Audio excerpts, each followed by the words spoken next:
Hi everyone, I'm Jennifer Woofter. I'm your Democratic candidate for the Virginia House of Delegates District 52 in the city of Lynchburg. I woke up this morning to find that Lynchburg's vice mayor had fact-checked me in a press release. He's upset about a video I posted last week where I talk about how public education funding is my #1 priority. Here's what I said. The governor teased more funding to schools, but never got a budget through the door.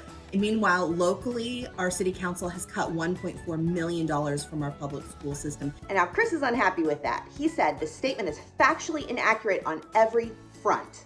Chris wants to argue that what happened was not a cut. However, let's look at specifically what City Council did. Here in this news report, the Lynchburg City Schools will get less money, almost $1.5 million less than what they got last year. Now, Chris wants to play semantics about some of the details, but let's see, what is my opponent, the person who Chris wants to win, and Chris's former boss? This is the guy Chris wants to win. What does he have to say? But we can only do so much on the state level. You need to be addressing your city council members there as far as the local funding, because I think they're the ones who cut your budget this year.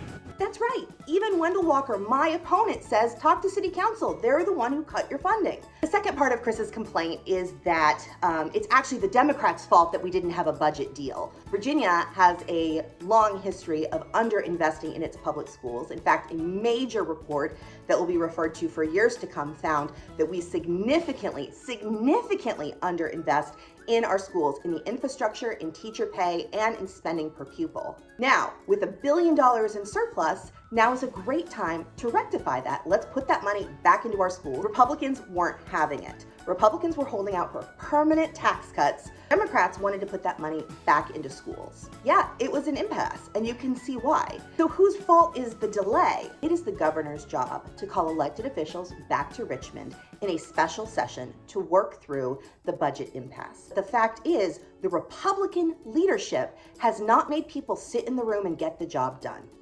Look, it's silly, and honestly, I don't have time to do a cute video pulling together all the evidence every time somebody on the other side wants to argue that what I'm saying isn't true. I'm happy to bring receipts, but honestly, I have better things to do, and they probably have better things to do. So Chris, bless your heart. Maybe focus on getting your party to like you again.